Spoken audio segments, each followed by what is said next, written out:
जय हिंद।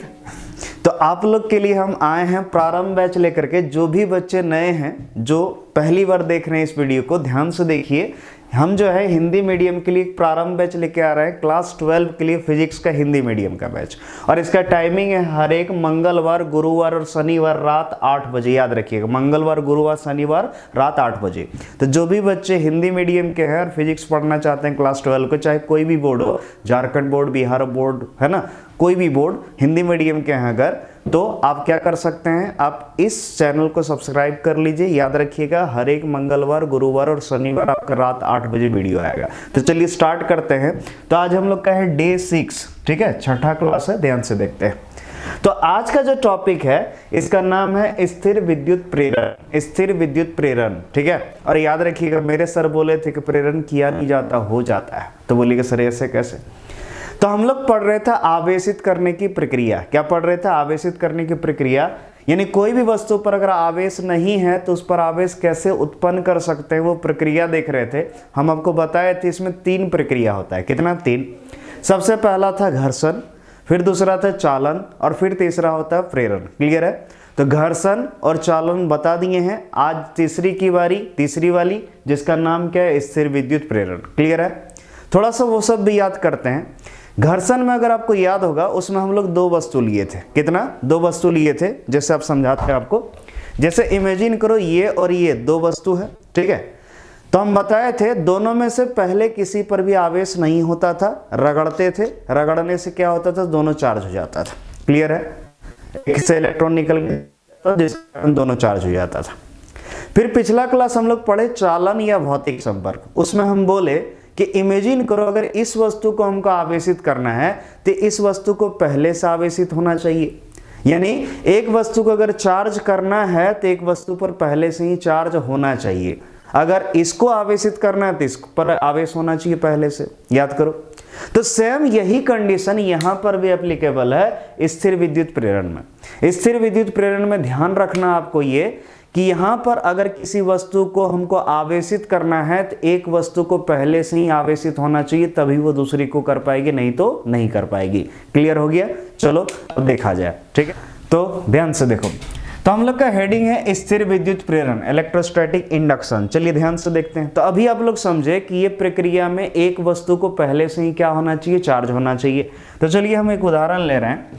जैसे इमेजिन करो एक ए है और एक बी है, 2 वस्तु है और हमको बी को आवेशित करना है। बी को क्या करना है? आवेशित करना है। तो दिमाग में सेट कर लो, अगर बी को आवेशित करना है तो ए पर पहले से चार्ज होना चाहिए। अब इमेजिन करो ये जो ए है इस पर जो है ये आवेश है। क्या है? आवेश है। और बी जो है ये उदासीन है, यानी इस पर कोई आवेश नहीं है। तो आपके मन में होगा सर ये जो है सर ए क्या सिर्फ उस पर प्लस होगा, माइनस नहीं होगा? तो सर प्लस भी ले सकते हैं और आपका मन करे तो माइनस भी ले सकते हैं। चलिए हम इधर ले लेते हैं माइनस। ये देखो ये जो है ए है माइनस है, ये वाली ए प्लस है, ठीक है। अब जो देखो क्या करेंगे, अब करना कुछ नहीं, ये दोनों के बीच दूरी बहुत ज़्यादा है, इस दोनों को थोड़ा सा करीब लाएंगे। क्या करेंगे? करीब लाएंगे। क्लियर है? यहाँ ए और बी के बीच जो दूरी है थोड़ा करीब ले आएंगे तो देखो क्या होगा। अब इमेजिन करो ये जो ए है इस पर तो कौन चार्ज है बाबू? प्लस है। कौन है? प्लस। अब ध्यान से देखो इस बी को, किसको? बी को। ये इसके करीब आ गया। क्या आ गया? करीब। अच्छा, बी पर कोई आवेश नहीं है लेकिन इलेक्ट्रॉन तो होंगे। क्यों? कोई भी वस्तु परमाणु से मिलकर बना होता है और परमाणु में इलेक्ट्रॉन, प्रोटॉन और न्यूट्रॉन तीनों चीज पाए जाते हैं, तो डेफिनेट इसमें इलेक्ट्रॉन तो होंगे। अब जरा समझना ध्यान से, इलेक्ट्रॉन पे कौन सा चार्ज है? माइनस है। इलेक्ट्रॉन पे कौन सा चार्ज है? माइनस। ठीक है। तो इमेजिन करो ये कौन है? माइनस है। अब सोचो जरा से, इस माइनस को जैसे ये प्लस देखेगा तो ये माइनस इधर से इधर आ जाएगा। इमेजिन करो इधर वाला इलेक्ट्रॉन इधर आ जाएगा। क्यों? कि इलेक्ट्रॉन पे नेगेटिव है, ये पॉजिटिव, नेगेटिव से हट रहा है, बस नेगेटिव पॉजिटिव जाएगा तो इधर से इधर आ जाएगा। तो होगा यहाँ पर ये कि ये इलेक्ट्रॉन जब इधर से इधर आ गया तो इधर इलेक्ट्रॉन का संख्या बढ़ जाएगा और इधर इलेक्ट्रॉन संख्या बढ़ जाएगा, इसीलिए इधर नेगेटिव चार्ज आ जाएगा। और इधर घट गया तो इसलिए इधर क्या आ जाएगा? पॉजिटिव। यानी इस तरह ये भी चार्ज हो जाएगा। देखो जरा सा बी को, बी पर देखो पहले कोई आवेश नहीं था लेकिन देखो अब आवेश आ गया, यानी इधर माइनस और इधर प्लस आ गया। क्लियर है? उसी तरह सेम टू सेम यहां होने वाला है। जैसे मान लो ए ऋणावेशित है, यानी इस पर नेगेटिव, कौन चार्ज है? नेगेटिव। और बी जो है ये उदासीन है, इस पर कोई आवेश नहीं है। हम करेंगे क्या, ए और बी को सिर्फ एक दूसरे के करीब लाएंगे, दोनों को समीप ले आएंगे। तो देखो क्या होगा, ए पर बोलो कौन चार्ज है, नेगेटिव, तो वो तो नेगेटिव रहेगा ही, क्लियर है। लेकिन होगा क्या, जैसे ही बी को करीब लाए, अब इमेजिन करो इधर का जो इलेक्ट्रॉन है, कौन है, इलेक्ट्रॉन, ये इलेक्ट्रॉन यानी नेगेटिव चार्ज, ध्यान समझना, इलेक्ट्रॉन वाला नेगेटिव चार्ज, इधर वाला नेगेटिव इस नेगेटिव से क्या होगा, रिपेल होगा, और रिपेल होकर के ये इलेक्ट्रॉन इधर से उधर आ जाएगा, क्लियर है। तो हम बोल सकते हैं इधर से अगर उधर इलेक्ट्रॉन चला गया, इसका मतलब इधर इलेक्ट्रॉन घट गया और इधर इलेक्ट्रॉन क्या हुआ, बढ़ गया। तो होगा क्या, इधर इलेक्ट्रॉन घट गया तो घटने से कौन चार्ज आएगा, प्लस, और इधर क्या आ जाएगा, बढ़ गया, तो इसीलिए इधर क्या, माइनस, क्लियर है। और दिमाग में एक चीज और सेट करो, जितना प्लस इधर होगा ठीक उतना ही माइनस इधर होगा। तो आपके मन में होगा सर ऐसा क्यों, ऐसा इसलिए क्योंकि इमेजिन करो अगर एक इलेक्ट्रॉन इधर से इधर गया तो इधर एक इलेक्ट्रॉन का कमी हुआ यानी एक प्लस, तो इधर एक ही इलेक्ट्रॉन बढ़ा यानी एक माइनस। उसी तरह अगर दो इलेक्ट्रॉन इधर चल गया तो इधर दो प्लस, तो इधर दो माइनस, इस तरह करके ये चार्ज हो जाता है। तो ये जो प्रक्रिया है इसको कहते हैं स्थिर विद्युत प्रेरण, क्लियर है। और इस प्रक्रिया में देखो हमने कुछ नहीं किया, हमने सिर्फ क्या किया, एक अनावेशित वस्तु को आवेशित वस्तु के समीप ले गए, तो समीप ले जाने के बाद ये ऑटोमेटिकली क्या हो गया, चार्ज हो गया। इसीलिए बोलते हैं प्रेरण किया नहीं जाता, हो जाता है बिना कुछ किए, क्लियर है। तो चलो अब इसका डेफिनेशन देखते हैं, क्या देखते हैं डेफिनेशन, कितना आसान सुनना। बोलो ये अनावेशित वस्तु है और ये आवेशित वस्तु, हमने क्या किया, अनावेशित वस्तु को आवेशित वस्तु के समीप ले गए, क्या ले गए, समीप।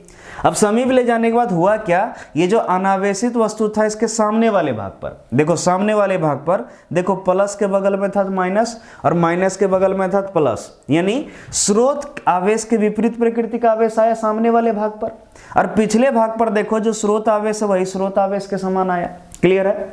तो क्या हम इसका डेफिनेशन ऐसे बता सकते हैं कि जब किसी अनावेशित वस्तु को किसी आवेशित वस्तु के समीप लाई जाती है तो अनावेशित वस्तु के सामने वाले भाग पर आवेशित वस्तु के विपरीत प्रकृति का आवेश, जबकि पिछले भाग पर समान प्रकृति का आवेश प्रेरित होती है। आवेशित करने की इस प्रक्रिया को स्थिर विद्युत प्रेरण कहते हैं, क्लियर है। देखो डेफिनेशन, जब किसी आवेशित वस्तु के समीप किसी अनावेशित वस्तु को रखा जाता है तो अनावेशित वस्तु के सामने वाले भाग पर, यहाँ भाग भाग छप गया है, सिर्फ एक बार भाग रहेगा, सामने वाले भाग पर आवेशित वस्तु के विपरीत प्रकृति, जबकि पिछले भाग पर आवेशित वस्तु के समान प्रकृति का आवेश उत्पन्न होती है। इस प्रक्रिया को स्थिर विद्युत प्रेरण कहते हैं, स्थिर विद्युत प्रेरण, क्लियर है। तो ये था आपका स्थिर विद्युत प्रेरण, समझ में आ गया होगा। चलो नेक्स्ट कुछ नोट है, तो ध्यान से देखते हैं इसका नोट, आखिर ये क्या कहना चाह रहा है। बहुत ही आसान है, कुछ भी दम नहीं है। देखिए पहला बोल रहा है इस प्रक्रिया में स्रोत आवेश का मान अपरिवर्तित रहती है। याद रखिएगा इस प्रक्रिया में जो स्रोत आवेश है वो स्रोत आवेश का मान क्या क्या रहता है, अपरिवर्तित, यानी इसमें कोई परिवर्तन नहीं होता है। देखो क्यों, जरा ध्यान से देखो, ये जो स्रोत आवेश है देखो जरा से 1 2 3 4 5 6 चार्ज देखो यहाँ बना है, और यहाँ भी देखो यहाँ भी 6 ही बना है। तो बोलिएगा सर चेंज क्यों नहीं किए, इसलिए नहीं किए क्योंकि बताओ क्या ए इलेक्ट्रॉन इसको दिया क्या, नहीं।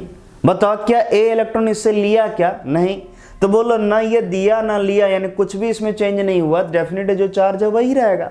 तो याद रखिएगा इस प्रक्रिया में स्रोत आवेश में कोई परिवर्तन नहीं होता है, क्लियर है। तो वही यहाँ पर पॉइंट लिखा है, देखिए इस प्रक्रिया में स्रोत आवेश का मान अपरिवर्तित रहती है, यानी उसमें कोई चेंजिंग नहीं होता है। दूसरा बोल रहा अनावेशित वस्तु के दोनों भाग पर प्रेरित आवेश का परिमाण समान परंतु प्रकृति विपरीत होती है। समझो क्या बोल रहा है, ये जो अनावेशित वस्तु है ये या फिर ये अनावेशित वस्तु के दोनों भाग पर देखो, यानी आगे और पीछे वाला दोनों भाग पर देखो, तो ध्यान से देखना दोनों भाग पर आवेश का मान समान है, यानी इधर 2 तो इधर 2, इधर 4 तो इधर 4, ठीक है।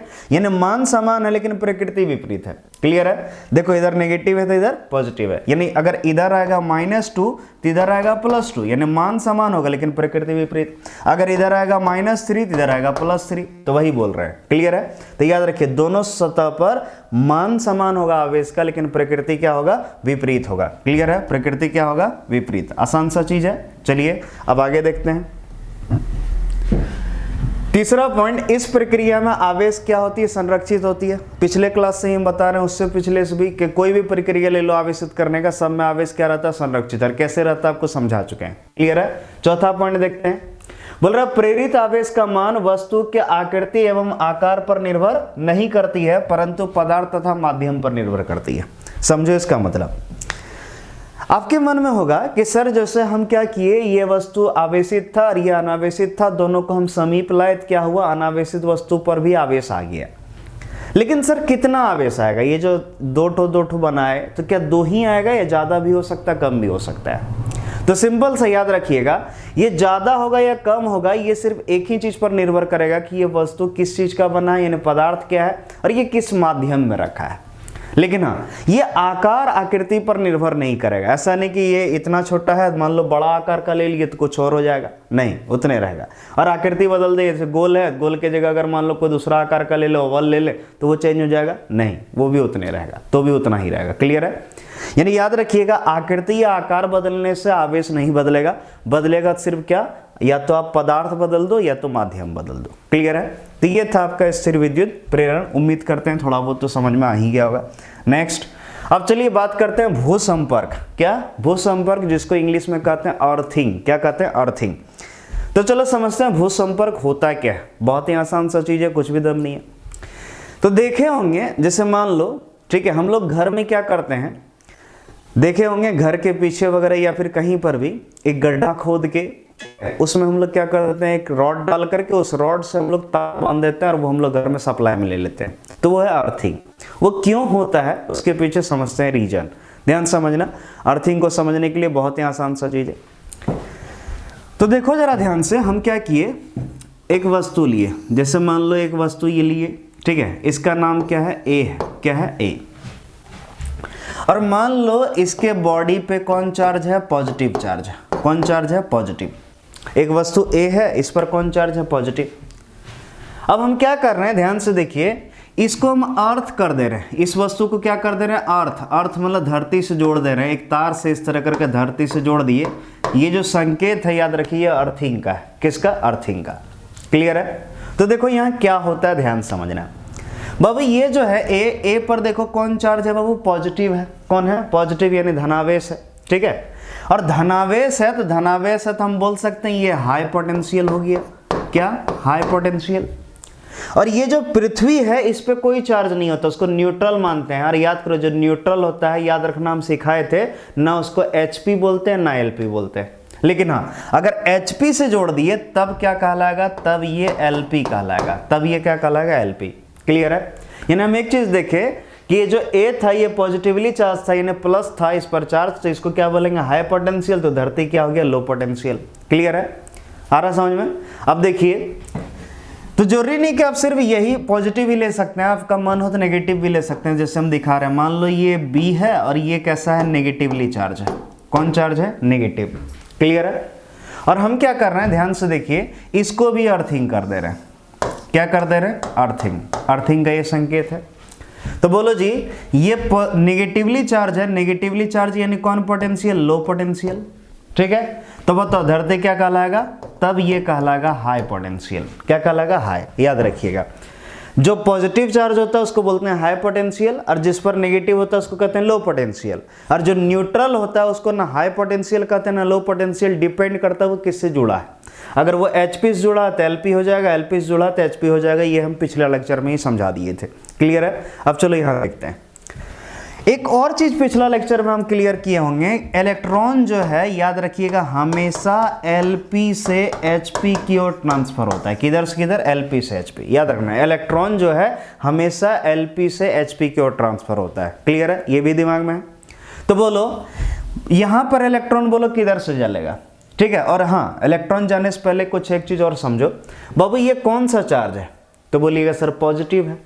कैसा है? पॉजिटिव। तो बाबू ये अगर पॉजिटिव चार्ज है तो पॉजिटिव चार्ज है तो इसका मतलब यहाँ क्या है? इलेक्ट्रॉन का कमी है। किसका? कमी।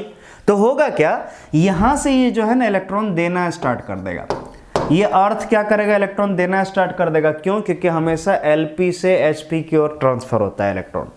तो बोलो इधर से इधर जब इलेक्ट्रॉन जाना शुरू हो जाएगा तो जो यहाँ पर कमी है, प्लस चार्ज वाले इलेक्ट्रॉन का जो कमी है, वो कमी क्या हो जाएगा? पूरा हो जाएगा।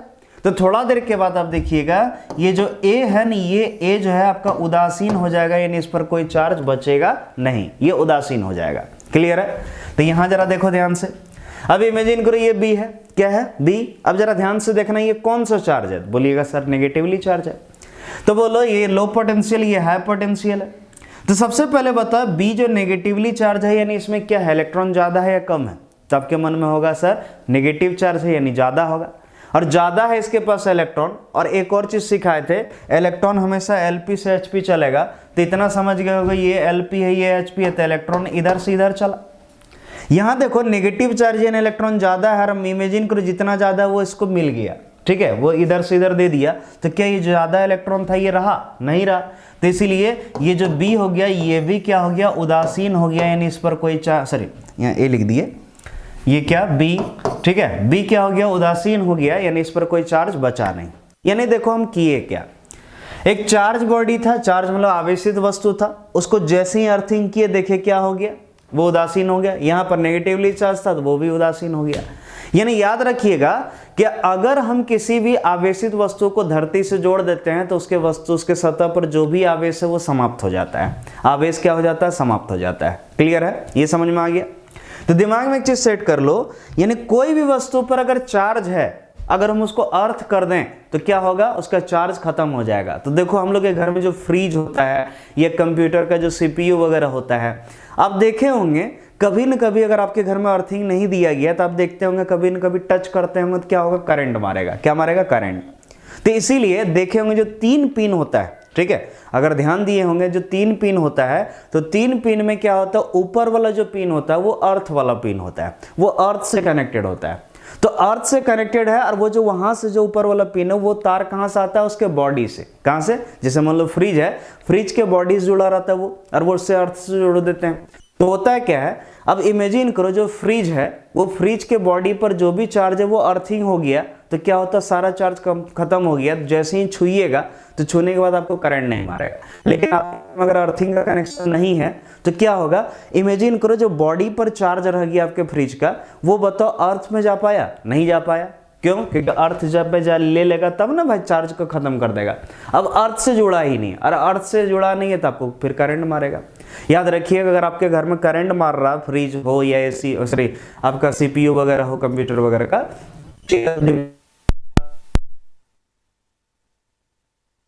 ठीक है। चलो देखते हैं नेक्स्ट। अब हम लोग आ जाते हैं आवेशित वस्तुओं के मध्य आकर्षण तथा विकर्षण। यानी जो आवेशित वस्तु है वो कब आकर्षित करता है किसी वस्तु को और कब विकर्षित करता है, वो चीज समझने वाले हैं। क्लियर है। तो सबसे पहले ले रहे हैं आकर्षण। आकर्षण कब कब हो सकता है, ध्यान सुनना।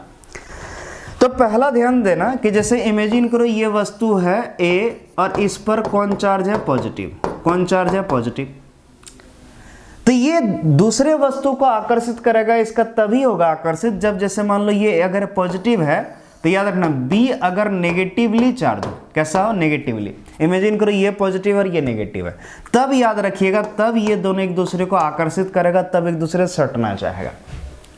या ऐसा भी ध्यान से देखना, इमेजिन करो ये वस्तु ए है, ठीक है, ये पॉजिटिवली चार्ज है, और बी जो है ये उदासीन है, इस पर कोई चार्ज नहीं है, तो भी आकर्षित कर सकता है। बोलिएगा सर कैसे। अभी हम प्रेरण में पढ़े कि जब कोई आवेशित वस्तु किसी अनावेशित वस्तु के समीप जाता है तो समीप जाने से क्या होता है, यहाँ पर पॉजिटिव है तो सामने नेगेटिव आ जाएगा, और सामने नेगेटिव और पीछे पॉजिटिव आ जाएगा। खैर पीछे से हमको मतलब नहीं, सामने देखो, अगर ये पॉजिटिव है तो यहाँ क्या आ गया, नेगेटिव। बोलिएगा सर कब पढ़े, तो फिर अभी दिखा देते हैं, अभी तुरंत हम पढ़ाएं ये चीज, ध्यान से देखिएगा। अभी तुरंत सिखाए कि पॉजिटिव के बगल में अगर लाओगे उदासीन वस्तु को तो याद रखिएगा पॉजिटिव के बगल में लाइएगा उदासीन वस्तु को तो सामने में क्या आएगा, नेगेटिव। क्या आएगा, नेगेटिव। क्लियर है। पॉजिटिव के बगल में लाइएगा नेगेटिव, और नेगेटिव के बगल में पॉजिटिव, यानी डेफिनेट ये दोनों एक दूसरे को क्या करेगा, आकर्षित करेगा। क्या करेगा, आकर्षित। अब जरा ध्यान से देखना, यहां बोलो ये उदासीन था, ये क्या था, उदासीन था। अभी हम तुरंत बताए थे ये क्या हो गया, हाँ ये क्या था आपका, उदासीन था। क्या था, उदासीन। अब जरा समझना, जैसे ही ए के बगल में पॉजिटिव, ये ए क्या था, पॉजिटिव, उसके बगल में जैसे ही दूसरे को लाए तो हुआ क्या, पॉजिटिव था तो सामने क्या आ गया, नेगेटिव। ठीक है, तो ये पॉजिटिव ये नेगेटिव क्या करने लगेगा, अट्रैक्ट। उसी तरह इमेजिन करो ये A है और ये पॉजिटिव नहीं, ये नेगेटिव चार्जेस था, इस पर क्या था, नेगेटिव, और B जो था, B पर कोई चार्ज नहीं था, ये उदासीन था, क्या था, उदासीन। तो भी क्या होगा, ये आकर्षित करेगा। बोलो कैसे, यहां अगर माइनस है तो सामने में क्या आ जाएगा, प्लस, ठीक है, और इधर माइनस, तो बोलो ये माइनस और वो प्लस, तब अट्रैक्ट करने लगेगा। तो दिमाग में एक चीज सेट कर लो कि अगर कोई धनावेशित वस्तु है, अगर उसके करीब ऋणावेशित आएगा तो आकर्षित होगा। अगर कोई धनावेशित वस्तु है, उसके करीब अगर ऋणावेशित आएगा, यानी विपरीत प्रकृति का आवेश आएगा तो आकर्षित करेगा। या कोई आवेशित वस्तु है और उसके करीब में कोई उदासीन आ जाए तो भी आकर्षित करेगा। क्यों, क्योंकि आवेशित है तो उदासीन होने के कारण जैसे ही करीब आएगा तो सामने में विपरीत प्रकृति का आवेश आना ही आना है, तो वो भी आकर्षित करेगा। यानी कोई आवेशित वस्तु, जैसे मान लो अगर ये पॉजिटिव चार्ज है तो ये किसको किसको अट्रैक्ट कर सकता है, वो दिमाग में सेट कर लो। अगर किसी पे पॉजिटिव चार्ज है तो अगर कोई दूसरा बॉडी जिसको नेगेटिव है तो उसको अट्रैक्ट करेगा, या अगर नेगेटिव नहीं है उदासीन तो उसको भी अट्रैक्ट कर सकता है। तो दिमाग में एक चीज सेट कर लो, कोई आवेशित वस्तु अपने आवेश के विपरीत प्रकृति वाले वस्तु को और किसको, उदासीन वस्तु को, दोनों को अपनी ओर आकर्षित करेगा। क्लियर है, तो वही देखिए, कोई आवेशित वस्तु अपने आवेश के विपरीत प्रकृति के आवेश वाले वस्तु या किसी अनावेशित वस्तु को अपने ओर क्या करती है, आकर्षित करती है। क्लियर है, चलो नेक्स्ट। अब बात है विकर्षण या प्रतिकर्षण। विकर्षण या प्रतिकर्षण ये कब होगा, बस ये एक ही कंडीशन में होगा कि इमेजिन करो कोई वस्तु पर आवेश है, अगर सेम जो प्रकृति का आवेश है उसी प्रकृति का आवेश वाला कोई दूसरा वस्तु आ जाए तभी विकर्षित करे। इमेजिन कीजिए ये A है, A पर कौन चार्ज है, पॉजिटिव है, कौन है, पॉजिटिव है, और ये B है, अगर इस पर भी पॉजिटिव रहेगा, इस पर भी पॉजिटिव रहेगा तभी ये विकर्षित करेगा, तभी एक दूसरे को दूर हटाएगा। अगर A पर नेगेटिव है, कौन है, नेगेटिव है, और B पर भी नेगेटिव है, तभी याद रखिएगा एक दूसरे को विकर्षित करेगा।